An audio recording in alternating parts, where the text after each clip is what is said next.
হরিদাস ঠাকুর, যার ছোটবেলার নাম ছিল যেন হারেশ। ভাবতে অবাক হয়, সে মুসলিম ঘরের ছেলে ছিল। মুসলিম ঘরের হয়েও তার নামে নিষ্ঠা, নামে রুচি, নামে ভক্তি, অটুট ভক্তি ছিল তার। নামকে ভালোবেসে তাকে জীবনে অনেক পরীক্ষা দিতে হয়েছিল ভক্তগণ। হরিদাস ঠাকুরের মতো বুঝি এরকম পরীক্ষা জীবনে কেউ দেয়নি। নামকে ভালোবাসার পরে যে পরীক্ষা দিতে হয়, হরি নামকে ভালোবাসলে যে কত পরীক্ষা দিতে হয়, তার উদাহরণ হরিদাস ঠাকুর।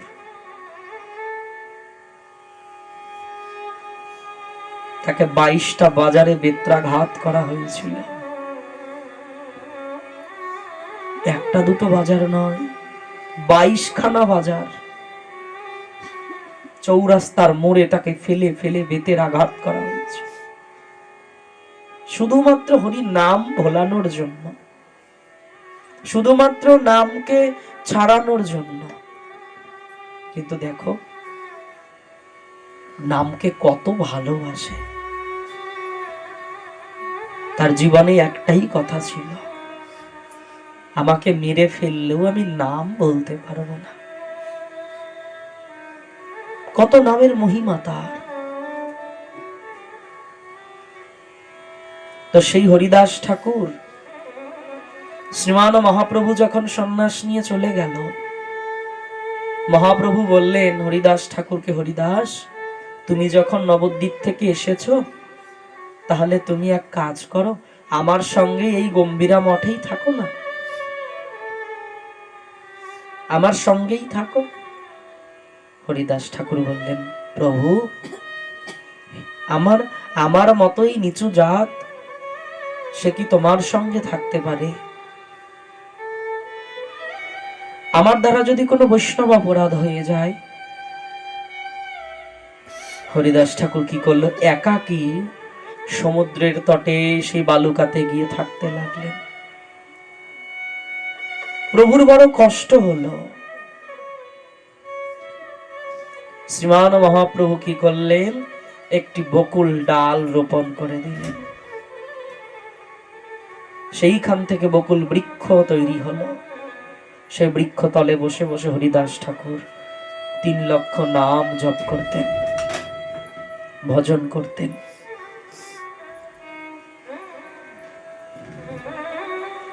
হরিনাম করতে করতে হরিদাস ঠাকুরের বয়স হয়ে গেল, শরীরের বার্ধক্য নেমে এলো জীবনে।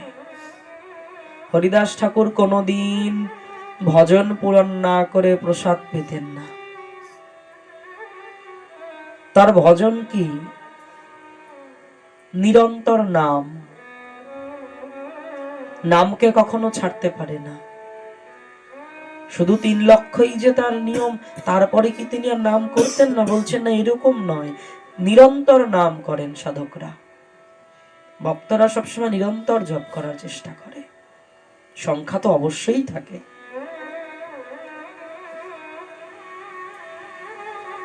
কিন্তু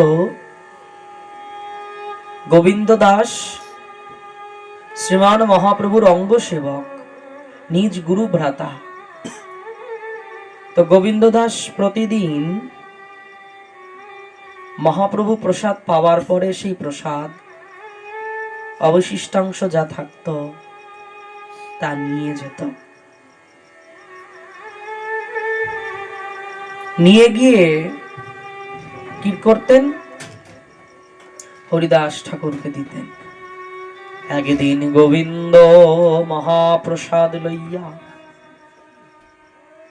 হরিদাসে দিতে গেল, আনন্দিত হইয়া, মনে বড় আনন্দ নিয়ে গেল।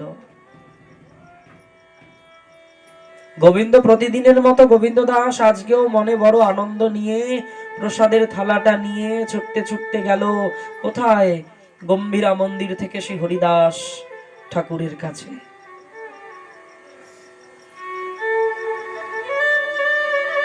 কিন্তু গোবিন্দ দাসের আনন্দ বিষাদে পরিণত হলো। যে আনন্দের সহিত হরিদাস ঠাকুরকে প্রসাদ দেওয়ার জন্য ছুটেছিল, সে আনন্দ হারিয়ে গেল। কেন? দেখে হরিদাস ঠাকুর করিয়াছে স্বয়ং, মন্দ মন্দ করিতেছে সংখ্যা সংকীর্তন।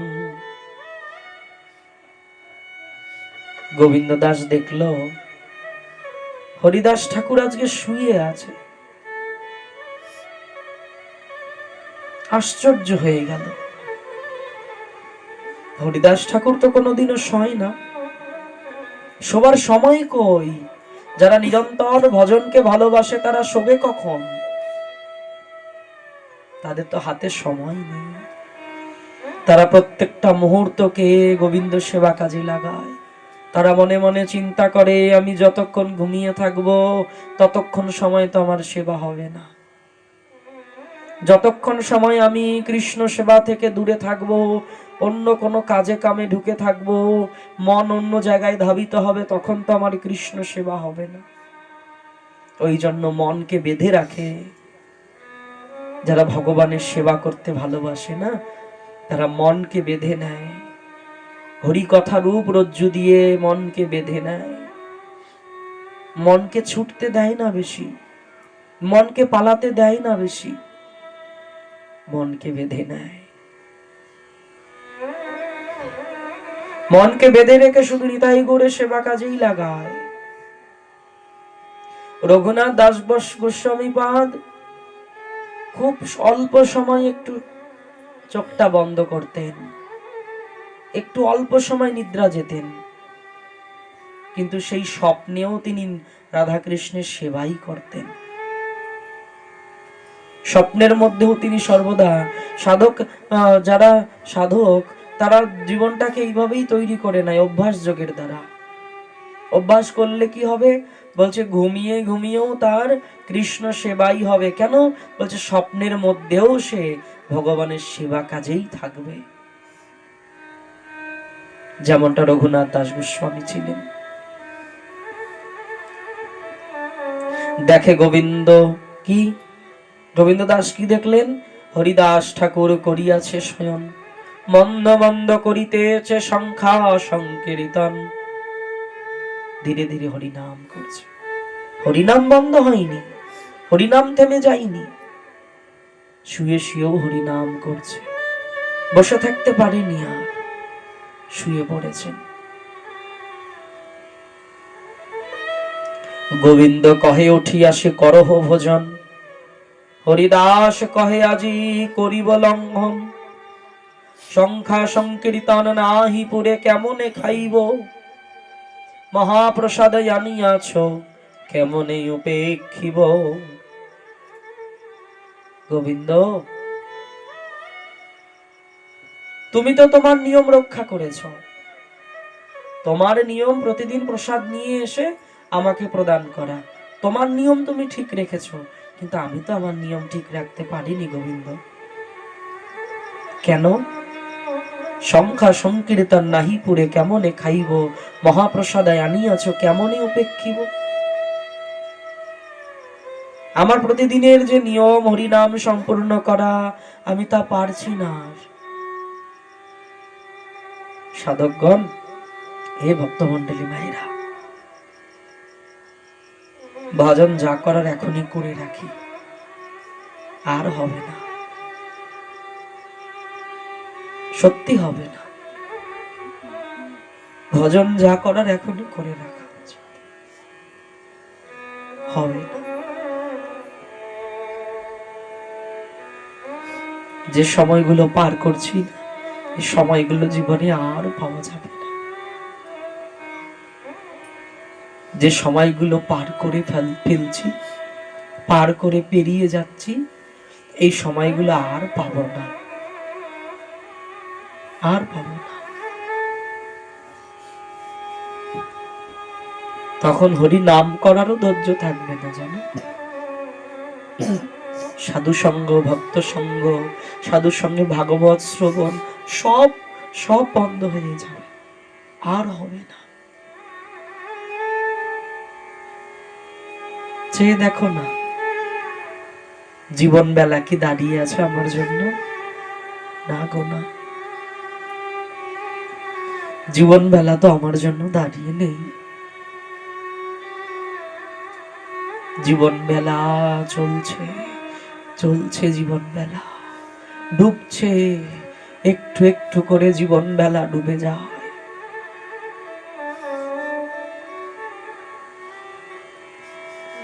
জীবন বেলা ডুবে গেল, হরি নাম হলো না, হরি ভজন হলো না।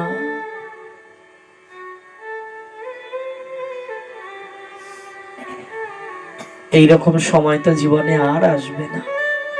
হরিদাস ঠাকুর চিৎকার করে বলছে, গোবিন্দ দেখো না গোবিন্দ, তুমি তো তোমার নিয়ম রক্ষা করে প্রসাদ আমায় দিয়ে গেলে, কিন্তু গোবিন্দ আমি তো আমার নিয়ম রাখতে পারছি না, আমি তো আমার নিয়ম রক্ষা করতে পারছি না। আমি আমার নিয়ম রক্ষা করতে কই পারছি? আমাকে যে প্রসাদ পেতে বলছো তুমি, আমি প্রসাদ পাবো কেমন করে? আমার হরি নাম পূরণ হচ্ছে না। দেখো, সময় শিক্ষা দেয়। হরিদাস ঠাকুরকে দেখে শিখে নিতে হবে। হরিদাস ঠাকুর যিনি নামের আচার্য, তিনি বলছেন আমার এখন সংখ্যা সংকীর্তন পূরণ হচ্ছে না, আমি আর সে আগের মতো হরি নাম করতে পারছি না। গোবিন্দ দাস, আমি আগে যে 3 লক্ষ হরি নাম করতাম, সেই নাম আমি আর পূরণ করতে পারছি না। এখন আমার সারাদিন চলে গেলেও আমার 3 লক্ষ নাম পূরণ হচ্ছে না গোবিন্দ দাস।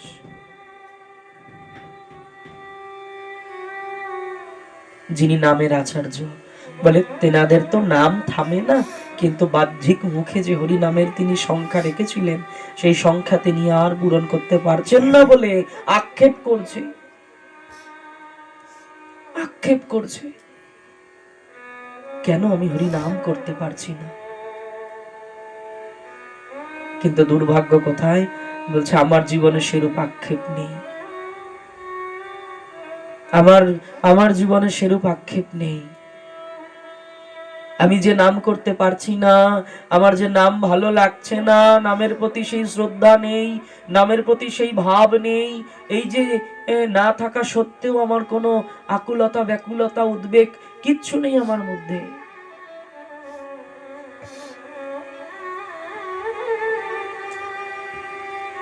প্রেম সে বলো, একটু জোরে বলো।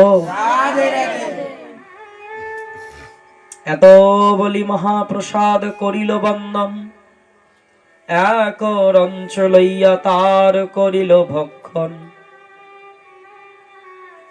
এক রঞ্চ প্রসাদকে উপেক্ষা না করে, প্রণাম করে একটু দানা, দুটো দানা প্রসাদ মুখে দিল। গোবিন্দ দাস ছুটে গেল, প্রভু কি হলো গোবিন্দ দাস? প্রভু জানো, দেখলাম হরিদাস ঠাকুর আজ শয়ন করে আছে। হরিদাস তো কখনো শয়নে যায় না। প্রভু নিশ্চয়ই কোনো সমস্যা আছে প্রভু।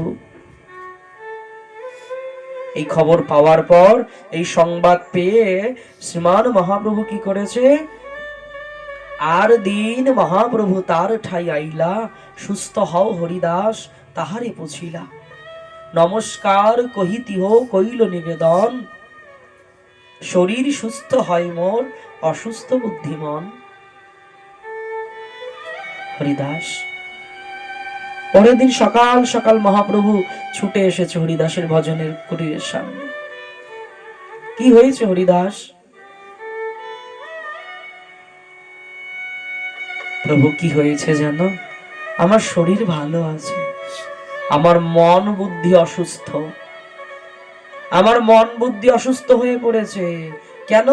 বলছে এই মন বুদ্ধি আমায় কৃষ্ণ সেবা থেকে দূরে সরিয়ে নিচ্ছে, এই মন এই বুদ্ধি আমায় কৃষ্ণ সেবা থেকে অনেক দূরে করে দিচ্ছে, তাই তাকে অসুস্থ বলছে। যে মন যে বুদ্ধি কৃষ্ণ সেবা করে না, সে তো অসুস্থই, সে ব্যাধিগ্রস্ত। কোন ব্যাধি? তার মনকে, বুদ্ধিকে মায়াব্যাধি গ্রাস করে রেখেছে। মায়াব্যাধি যার রয়েছে তার কৃষ্ণ সেবা কখনোই হবে না। মায়াব্যাধিকে নাশ করতে হবে হরিনাম দ্বারা।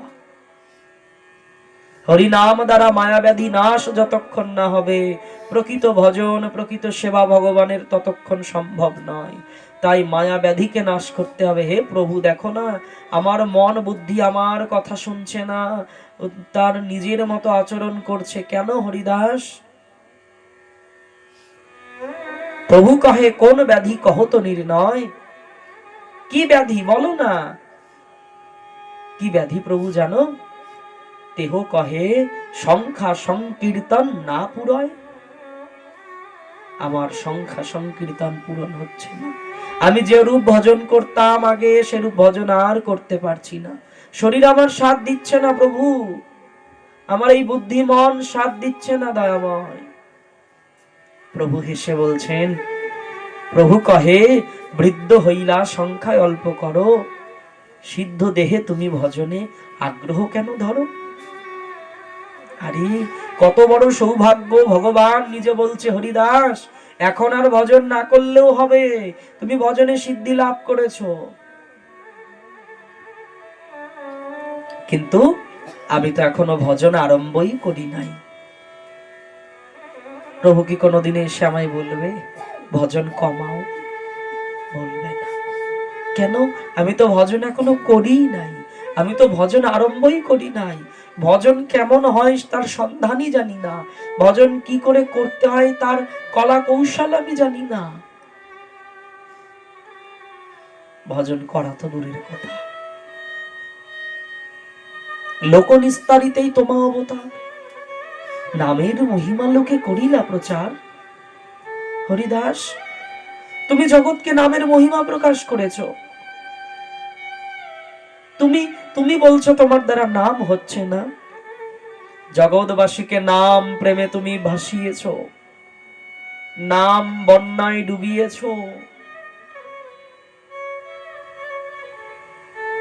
একদিন শ্রীমান মহাপ্রভু হরিদাস এবং নিত্যানন্দ প্রভুকে ডেকেছিল নবদ্বীপ লীলায়। ডেকে বলেছিল, শ্রীপাদ আর হরিদাস ঠাকুর, শোনো, তোমাদের দুজনকে একটা গুরু দায়িত্ব দেব। কি প্রভু? পৃথিবীতে আছে যত নগরাদি গ্রাম, সর্বত্র প্রচার করো মোর হরিনাম। এই কথা শুনবার পর একদিন নিত্যানন্দ প্রভু নাম প্রচারে না গিয়ে চুপ করে বসে আছে। নিতাই চাঁদ একদিন নাম প্রচারে না গিয়ে চুপ করে বসে আছে। তো হরিদাস ঠাকুরের মনে একটা প্রশ্ন জেগেছে, নিত্যানন্দ প্রভু কেন যাচ্ছে না নাম প্রচারে?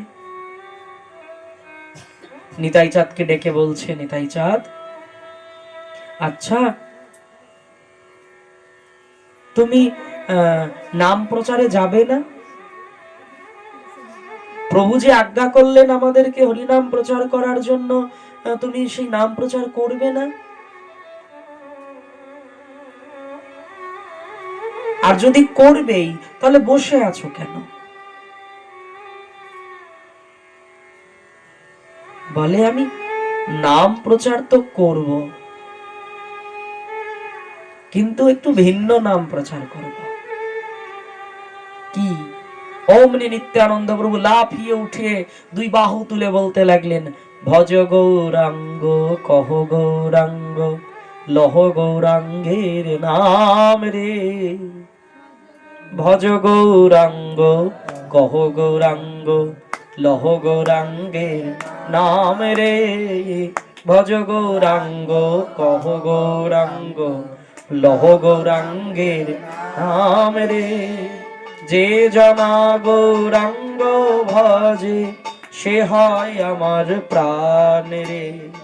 আরে যে জনা গৌরাঙ্গ ভজে সে হয় আমার প্রাণ রে। তাই ভজ গৌরাঙ্গ কহ গৌরাঙ্গ লহ গৌরাঙ্গের নাম রে। প্রেম সে বলো। আমি জগতে গৌরাঙ্গ নাম প্রচার করব। কেন শ্রীপাদ? আরে এই গৌরাঙ্গ কে জানো? এই গৌরাঙ্গ সে আমার ব্রজের বাঁকা কানু, সেই ব্রজের রাইধনী একত্রে এবার গৌরাঙ্গ হয়েছে। তাই কোনো ব্যক্তি যদি গৌরাঙ্গ নাম করতে পারে তাহলে তার রাধা কৃষ্ণ উভয়ের নাম একসঙ্গে করা হবে। প্রেম সে বলো শ্রী রাধে। হরিদাস এবে অল্প সংখ্যা করি কর সংকীর্তন, হরিদাস কহে শুনো মোর সত্য নিবেদন। হরিদাস প্রভু ডেকে ডেকে বলছে, হরিদাস হরিনামের সংখ্যা কমিয়ে দাও না, 3 লক্ষ তোমায় করতে হবে না, তুমি কমিয়ে দাও। যা পারছো করো, না পারছো করো না, কমিয়ে দাও, সংখ্যা কমিয়ে নিয়ে আসো। সে কথায় কর্ণপাতই করলেন না হরিদাস ঠাকুর। কথাটাকে প্রভুর যেন একটু ঘুরিয়ে দিলেন। ভক্তদেরকে যদি কোনোদিন ভগবান এসেও দাঁড়িয়ে প্রকট হয়ে বলে না তুমি এখন ভজন থামিয়ে দাও, তবুও সে ভজন থামায় না। ভক্তদের স্বভাবই এরকম হয়। ভক্ত যদি ভগবানের, আচ্ছা প্রহ্লাদ মহারাজ নৃসিংহ ভগবানকে প্রকট করলেন, তারপরে কি তিনি ভক্তি জীবন ছেড়ে দিয়েছিলেন? ভজন করা বাদ দিয়েছিলেন? না, আরো বেড়ে যায়, তখন আরো বেড়ে যায়। প্রভু নিষেধ করলেও ভক্ত মানে না, প্রভু নিষেধ করলেও ভক্ত শোনে না, বারবার বারবার পুনঃ পুনঃ ভগবানের ভজন করে, নিত্য নূতন মনে হয় তার কাছে। প্রভুকে পাওয়ার পরে আবার ভজন কিসের? যাকে পাওয়ার জন্য ভজন করলাম তাকে তো পেয়ে গেলাম, বলে পেয়ে যাওয়ার পরে যদি হারিয়ে যায়, হারানোর ভয়ে আরো বেশি করে ভজন করা উচিত, যাতে না হারিয়ে যায়, যাতে না হারায়, এই চিন্তা করে ভজন আরো বেশি করা উচিত আমাদের। প্রভু শোনো, আমার সত্য নিবেদন শোনো, আমার নিবেদন শ্রবণ করো দয়াময়। হীন জাতিতে জন্ম মোর, নিন্দ কলেবর, হীনে কহীন কর্ম রতময়ী, অধম পামর, অস্পৃশ্য অদৃশ্য মরে অঙ্গীকার কইলা, রৌরব হইতেকারী বৈকুণ্ঠে চড়াইলা। স্বতন্ত্র ঈশ্বর তুমি হও ইচ্ছাময়, জগৎ নাচাও জইছে যারে ইচ্ছা হয়। অনেক নাচাইলে মোরে প্রসাদ করিয়া, বিপ্রের শ্রাদ্ধ পাত্র খাইলু লেচ্ছ হইয়া। প্রভু সারাটা জীবন শুধু নিচু কর্মই করে গেলাম, সারাটা জীবনে হীন কর্মই করে গেলাম, কিন্তু তুমি বড় কৃপাময়, তুমি কৃপা করে আমায়, সে আমি তো রৌরব নামক নরকে পড়েছিলাম দয়াময়। ভক্তগণ বলুন তো, এই ভক্তি জীবনে আসার আগে জীবনটা নরক ছিল না? হ্যাঁ, যারা ভক্তি জীবনে এসেছেন, ভক্তি জীবনের আগে জীবনটা নরক মনে হতো, হয় না? এখন ভক্তি জীবনের আগের যে জীবনটা, এখন মনে হয় সেটা নরক ছিল। আর বৈকুণ্ঠ কোথায়? বলে বৈকুণ্ঠ কোথায়? হরি নাম ভজনে, কৃষ্ণ ভজনে যদি জীবনের সময়গুলো কাটানো যায়, বৈকুণ্ঠ ধাম তো সেখানেই। বৈকুণ্ঠ অত দূরে যেতে হয় না। বলছে এই জীবনের সময়গুলো যদি নিতাই গৌরের চরণে দিতে পারি না, সমস্ত কর্মগুলো যদি নিতাই গৌরের চরণে দিতে পারি, বৈকুণ্ঠ ধাম এখানেই আস্বাদন হবে। হরিদাস ঠাকুর বললেন, প্রভু আমি নরকে ছিলাম, আমি রৌরব নামক নরকের কীট ছিলাম, তুমি বড় কৃপাময় গুরু, হে মহাপ্রভু তুমি বড় কৃপাময়। সেই কৃপাময়ের ভূমিকাটা আমাদের জীবনে গুরুদেব পালন করে। জীবনে গুরুদেব এসে আমাকেও সেই রৌরব নামক নরক থেকে টেনে বের করে এসে বৈকুণ্ঠে চড়িয়ে দেয়। নিতাই করে সেবা দিয়ে আমায়। হে প্রভু, আমি রৌরবে থাকতাম, তুমি কৃপা করে আমায় প্রসাদ বানিয়েছ, যে প্রসাদের যোগ্যই নয়, প্রসাদ হবার মতো কোনো কর্মই নেই জীবনে, তুমি তাকেও প্রসাদ বানিয়ে তোমার সঙ্গে নাচিয়েছ। প্রভু, এক বাঞ্ছা হয় মোর বহুদিন হইতে, লীলা সম্বরিবে তুমি মোর লয় চিতে। প্রভু, আমার মনে যে একটা দুশ্চিন্তা প্রবেশ করেছে প্রভু। কি হরিদাস, কি দুশ্চিন্তা? প্রভু, আমার মন বলছে তুমি আর বেশি দিন এই নরলীলা করবে না। ভেবে দেখুন ভক্তগণ, ভাববার বিষয়।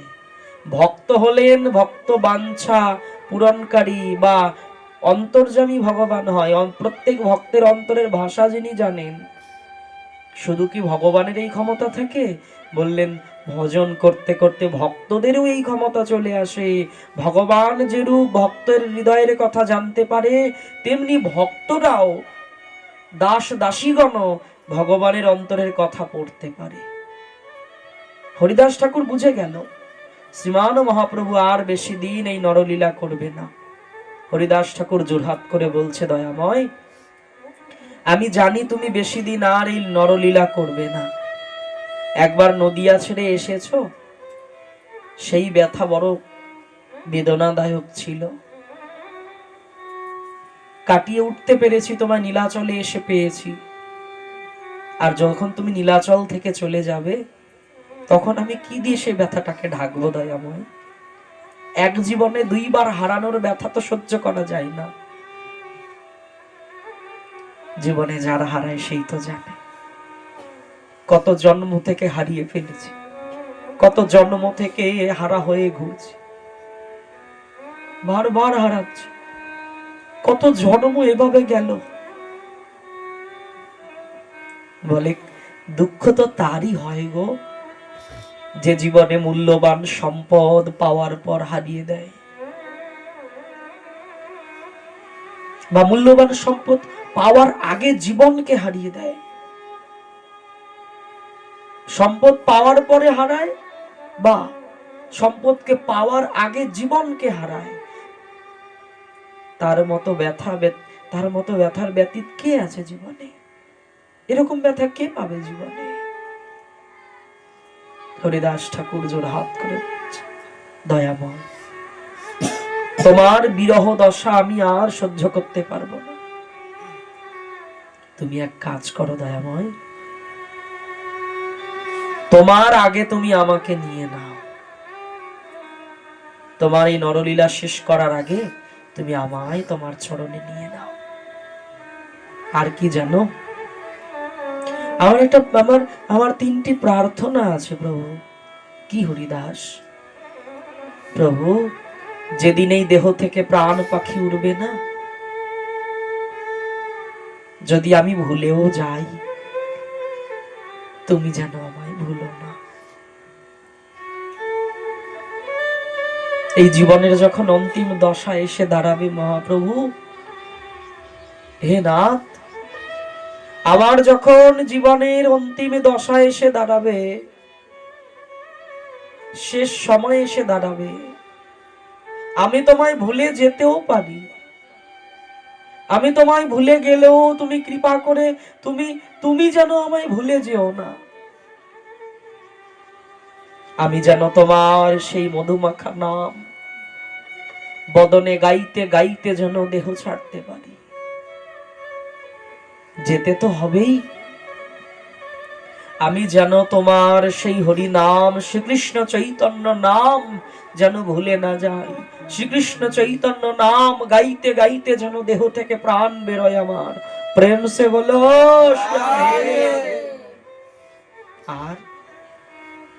আর কি জানো, আমি যেন তোমার ওই চাঁদ বদন দর্শন করতে পারি। তোমার ওই চাঁদ বদন যেন আমি দর্শন করতে পারি না।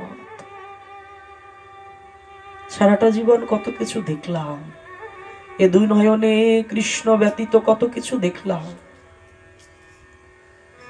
অন্তিম সময়ে কি এই নয়নে কৃষ্ণ রূপ দর্শন হবে? অন্তিম সময়ে কি নয়নে নিতাই গৌর দর্শন হবে? প্রার্থনা করতে বললেন, বলে নিতাই চাঁদকে জানিয়ে রাখো আগে থেকে, নিতাই আমি যেন তোমার ওই রূপ নয়নে অন্তর্দৃষ্টিতে যেন দর্শন করতে করতে দেহটা রাখতে পারি না, তোমার ওই রূপ মাধুরী দর্শন করতে করতে যেন ওই দেহটা রাখতে পারি, আর তোমার ওই যুগল চরণ যেন হৃদয়ে ধারণ পূর্বক দেহটা রাখতে পারি। এই আমার তিনটে বাঞ্ছা প্রভু। ভগবান বললেন, হরিদাস, কৃষ্ণ বড় কৃপাময়, কৃষ্ণ বড় দয়াময়, তোমার এই বাসনা অবশ্যই পূরণ করবে, তুমি চিন্তা করো না। তোমার এই বাসনা, কৃষ্ণ বড় দয়াময়, তো অবশ্যই তোমার এই বাসনা পূরণ করবে। ভগবান নিজ মুখে বললেন, প্রেম সে বলো।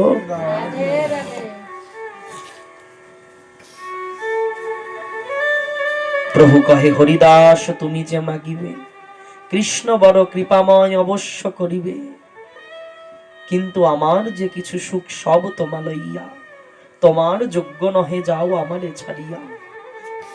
হরিদাস, আমার সুখ বলতে তো তুমি, আর তুমি বলছো তুমি আমায় ছেড়ে যাবে। আমার কিছু সুখ সব তোমা লইয়া, তোমার যোগ্য নহে যাও আমারে ছাড়িয়া। তুমি আমায় ছেড়ে যাবে হরিদাস? তুমি আমায় ছেড়ে চলে যাওয়ার কথা বলছো? আমি প্রতিদিন ছুটে এসে তোমার ওই হরি নাম যুক্ত বদনটা দর্শন করব, আর তুমি যদি না থাকো হরিদাস, আমি প্রভাতে ছুটে আসবো কার জন্য? আমি কার কাছে আসবো বলো না হরিদাস? চরণে ধরিয়া কহে হরিদাস, না করি হো মায়া,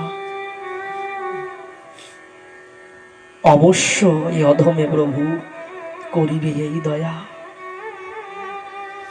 যেখানে ভগবান ভক্তের মায়া ব্যাধি নাশ করে, সেখানে হরিদাস ঠাকুর জোড়হাত করে মহাপ্রভুর চরণে নিবেদন করছে, প্রভু মায়া করো না,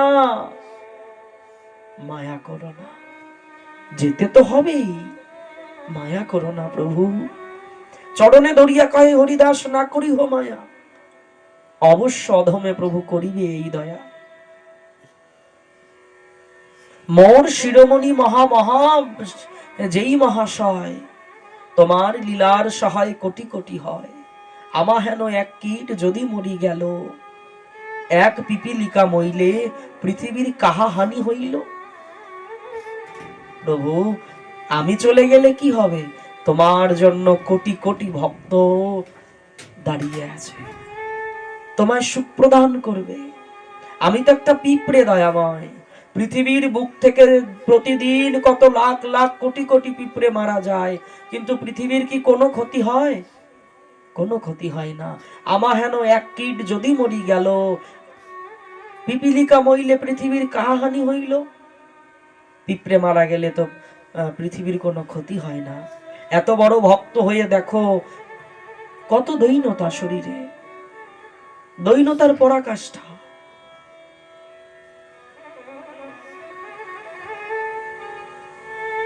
হরিদাস ঠাকুর বললেন, প্রভু তুমি কৃপা করো আমায়, আমার যেন এই তিন বাঞ্ছা পূরণ হয়। ভক্ত বৎসল প্রভু তুমি মুই ভক্তাভাস, অবশ্য পুরাবে প্রভু মোর এই আস। হরিদাস ঠাকুরকে রেখে শ্রীমান মহাপ্রভু বিদায় নিয়ে চলে গেলেন। পরদিন পরদিন সকালবেলা মহাপ্রভু কি করলেন?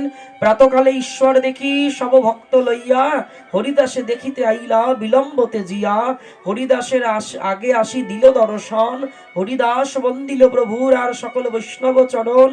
প্রভু কহে হরিদাস কহ সমাচার, হরিদাস কহে প্রভু যে কৃপা তোমার, তোমার কৃপাতেই সব। অঙ্গনে আরম্ভিল প্রভু মহাসংকীর্তন, বক্রেশ্বর পণ্ডিত তাহা করেন নর্তন।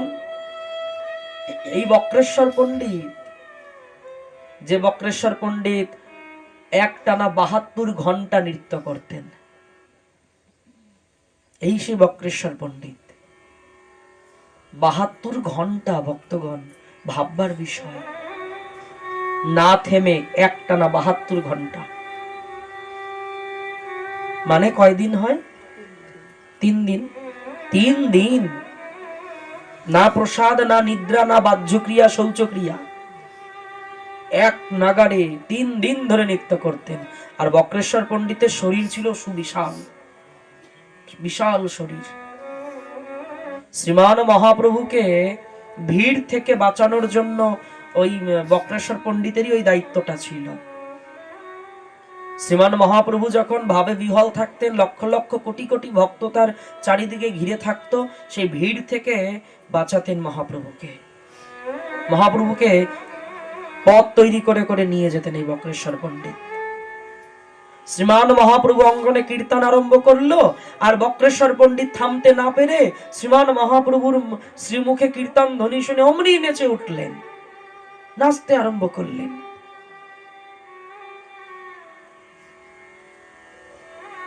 রামানন্দ সার্বভৌম এই সবার অগ্রেতে হরিদাসের গুণপ্রভু লাগিলা কহিতে।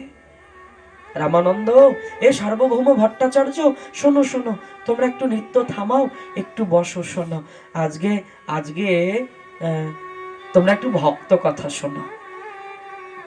জানো, এই হরিদাস, এই হরিদাস এ কত নামের মহিমা প্রকাশ করেছে জানো? জানো, লক্ষহীরা নামে এক পতিতা রমণীকে বৈষ্ণব বানিয়েছিল। লক্ষহীরা 3 দিন 4 দিন ধরে হরিদাস ঠাকুরের হরিনাম ভাঙতে এসেছিল, ভজনচ্যুত করতে এসেছিল, কিন্তু কি হয়েছিল জানো? হরিদাসের শ্রীমুখের সেই হরিনাম শুনে লক্ষহীরা সত্যি সত্যি লক্ষ থেকে কোটি হীরায় পরিণত হয়েছিল। প্রেম সে বলো, সত্যি সত্যি হীরাতে পরিণত হয়েছিল। পতিতাবৃত্তি ছেড়ে দিয়ে হরিনামে বৈষ্ণব হয়েছিল। জানো, ফুলিয়াতে একটা গুফার মধ্যে এক বিষধর নাগ বাস করতেন। হরিদাস ঠাকুর সেই গুফায় গিয়ে ভজন করতে লাগলেন। গ্রামবাসীগণ বললেন, ঠাকুর ওই গুফায় যেও না, ওখানে বিষধর নাগ থাকে, ওখানে যেও না।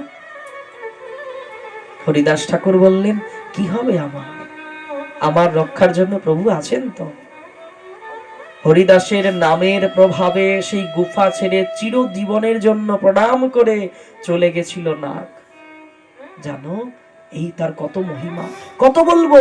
কহিতে কহিতে প্রভুর বারে মহাসুখ, কইতে কইতে প্রভুর হইল পঞ্চমুখ। প্রভু যেন এখন 5টা বদন দিয়ে হরিদাসের কথা মহিমা কীর্তন করছে। ভগবান নিজে, যেখানে ভক্তরা ভগবানের গুণ কীর্তন করে, সেখানে ভগবান নিজে ভক্তের গুণ কীর্তন করছেন।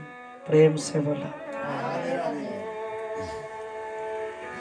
হরিদাস নিজাগ্রেতে প্রভুরে বসাইল, নিজ নেত্র 2 ভৃঙ্গ মুখ পদ্মে দিল, সহৃদয়ে আনি ধরিল প্রভুর চরণ, সর্বভক্তের পদরেণু মস্তকের ভূষণ। শ্রীকৃষ্ণ চৈতন্য শব্দ বলে বারবার, প্রভু মুখ মাধুরী পিয়ে নেত্রে জল ধার। শ্রীকৃষ্ণ চৈতন্য শব্দ করে উচ্চারণ, নামের সহিত প্রাণ কইল উৎক্রমণ। নিতাই গৌর প্রেমানন্দে। মহাযোগেশ্বর প্রায় দেখি স্বচ্ছন্দে মরণ, ভীষ্মের নির্যান সবার হইল স্মরণ। সেই পিতামহ ভীষ্মের নির্যান ইচ্ছা মরণ ছিল। সবাই বলতে লাগলেন, দেখো হরিদাস ঠাকুরও নিজের ইচ্ছাতেই চলে গেল। প্রভু বলে উঠলেন, কি বললেন? প্রেমানন্দে প্রভু হইলা বিহল, হরি কৃষ্ণ শব্দে সবে করে কোলাহল। চারিদিকে হরিনাম ধ্বনি মুখরিত হয়ে উঠল। অঙ্গনে আরম্ভিল প্রভু প্রেম ও নৃত্য। হরিদাসের তনু কোলে নিয়ে মহাপ্রভু দণ্ড নৃত্য আরম্ভ করল। কতক্ষণ এইভাবে প্রেমাবেশে নৃত্য করছেন, সেই সময় স্বরূপ দামোদর আদি সকলে ছুটে এসে মহাপ্রভুকে জোড়হাত করে বললেন, প্রভু অনেকক্ষণ তো হলো, এখন তো হরিদাস ঠাকুরকে নিয়ে যেতে হবে। তবে হরিদাস ঠাকুরকে বিমানে চড়াইয়া সমুদ্রে লইয়া গেল কীর্তন করিয়া। হরিদাস ঠাকুরকে বিমানে উঠিয়ে সমুদ্রে নিয়ে গেল। আর কি করলেন যেন মনে হচ্ছে যেমন শ্রীমান মহাপ্রভু রথের আগ্রে নৃত্য করতে করতে ছুটতেন। জগন্নাথের রথের আগে মহাপ্রভু নৃত্য করতে করতে যেত না, তদ্রূপ হরিদাস ঠাকুরের সেই মৃততনু কাঁধে করে নিয়ে যাচ্ছে ভক্তগণ, আর তার সামনে মহাপ্রভু উদ্দণ্ড নৃত্য করতে করতে চলছেন। প্রেম সে বলো রাধে রাধে।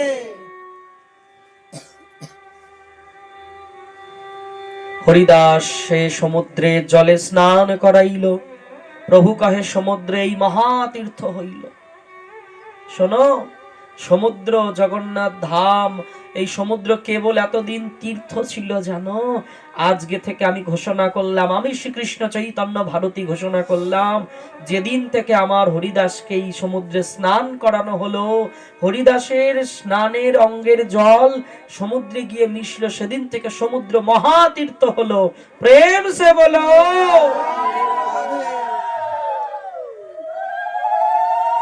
হরিদাসের পাদতক প্রিয় ভক্তগণ হরিদাসের অঙ্গে দিল প্রসাদ ও চন্দন, ডোর করার প্রসাদ বস্ত্র অঙ্গে আনি দিল, বালুকায় গর্ত করি তাহে শোয়াইল। চারিদিকে ভক্তগণ করেন কীর্তন, বক্রেশ্বর পণ্ডিত করেন আনন্দে নর্তন। হরি বল বলে গৌর রায়, আপনি শ্রীহস্তে বালু দিল তার গায়ে। মহাপ্রভু নিজে সবার আগে হরি বল বলে হরিদাসের তনুর উপরে বালি দিয়ে দিল। তারে বালু দিয়া উপরে পিণ্ডা বাঁধাইল, চৌদিকে পিণ্ডার মহা আবরণ কইল। তাহা বেরি প্রভু করে কীর্তন নর্তন, হরিধ্বনি কোলাহলে ভরিল ভুবন। তবে মহাপ্রভু সব ভক্তগণ সঙ্গে সমুদ্রে করিলা স্নান জলকে এলি রঙ্গে। হরিদাসে প্রদক্ষিণ করি আইলা সিংহদ্বারে, সংকীর্তন হই সংকীর্তন কোলাহল সমস্ত নগরে। সিংহদ্বারে আসি প্রভু পাশরির ঠাই, আচল পাতিয়া প্রসাদ মাগিল তথাই। আচল পেতে মহাপ্রভু ভিক্ষা করছে, দাও দাও না, তোমরা আমায় কিছু প্রসাদ ভিক্ষা দেবে। কেন প্রভু? কেন জানো? আমার ভক্তের মহোৎসব করব, হরিদাস ঠাকুরের বিজয় উৎসব করব। বিজয় উৎসব বলা হয় কোন যখন ভক্ত দেহ রাখে না, তার উৎসবটাকে বিজয় উৎসব বলা হয়। সে বিজয়ী, সে নিতাই গৌরের চরণ পেয়েছে, সে রাধারানীর প্রাণেশ্বরীর চরণ প্রাপ্ত করেছে, তার বিজয় উৎসব, আনন্দ উৎসব। ওই জন্য সাধুগুরু বৈষ্ণবের সবসময় তিরোভাব তিথিকে বিশেষ করে স্মরণ করা হয়। কেন বলছে? ওইটাই আনন্দের দিন, যেই দিন সে এই জাগতিক শরীর ছেড়ে দিয়ে পরমার্থিক শরীর, গুরু প্রদত্ত শরীর নিয়ে নিত্য নিকুঞ্জে সেবায় নিয়োজিত হয়। এই দিনটাকে স্মরণ করে সাধুগুরু বৈষ্ণবগণ। প্রেম সে হলো প্রসাদ ভিক্ষা করে এনে লক্ষ লক্ষ ভক্তগণ, অগণিত ভক্ত সবাইকে সারি সারি বসাচ্ছেন। মহাপ্রভু নিজে ব্যস্ত, নিজে ছুটছেন, ভক্তগণকে বসালেন, ভক্তগণকে প্রসাদ নিজে হাতে পরিবেশন করছেন। এক একজনের পাতে 5 জনের ভক্ষ পরিবেশে, অল্প দেয় না। মহাপ্রভুর শ্রী হস্তে এত পরিমাণ প্রসাদ দিচ্ছে, যেন মনে হচ্ছে এক একজনের পাতাতে যে প্রসাদ দিয়েছে থালাতে, সেই প্রসাদ 5 জন পেতে পারবে, তদ্রূপ প্রসাদ পরিবেশন করছে। কিন্তু কি দেখা গেল, কেউ প্রসাদ বদনে দিচ্ছে না, কেউ দিচ্ছে না। কেন? বলে আমাদের সাক্ষাৎ অখিল ব্রহ্মাণ্ড নায়ক ভগবান নিজে হাতে পরিবেশন করছে, প্রসাদ পাইনি, সেই সকাল থেকে এখনো কিছু পাওয়া হয়নি, আর আমরা কি করে বসে বসে প্রসাদ পাবো? কেউ প্রসাদ পাচ্ছে না, সবাই মুখ তুলে চেয়ে আছে। স্বরূপ দামোদর ছুটে এসে বলছে, প্রভু যদি তুমি প্রসাদ পেতে না বসো, কেউ প্রসাদ পাবে না। তাই তাড়াতাড়ি করে মহাপ্রভু কি করলেন, ভক্তগণে সঙ্গে নিয়ে তিনি প্রসাদ পেতে বসলেন। হরিধ্বনি কোলাহল দিয়ে যখনই প্রসাদ বদনে দিল, সবাই এবার সেই প্রসাদ তুলে তুলে বদনে দিচ্ছে। প্রভু প্রসাদ পাচ্ছে, আর ওখান থেকে বলছে, দেহ দেহ বলি প্রভু বলে বারবার, দাও, আরো দাও, আরো দাও, আমার হরিদাসের বিজয় উৎসব কোনো ত্রুটি যেন না থাকে, দাও দাও, প্রসাদ আরো পরিবেশন করো, আরো দাও। আকণ্ঠ পুরিয়া সবাই করিল ভোজন। আকণ্ঠ বলে কণ্ঠ পর্যন্ত ভক্তরা প্রসাদ পেল। সবাই প্রসাদ পেয়ে আচমন করলেন। আচমন করার পর মহাপ্রভু কি করলো জানো, নিজে হাতে সবাইকে মালা চন্দন পরাচ্ছে। সমস্ত বৈষ্ণবগণকে প্রসাদী চন্দন দিচ্ছে, নিজে হাতে মালা পরাচ্ছে। মালা পরিয়ে সকল ভক্তগণকে ডেকে ডেকে বলছে, ভাবাবিষ্ট হয়ে পড়েছেন, বলছে শোনো, আমি সবাইকে বরদান দেব।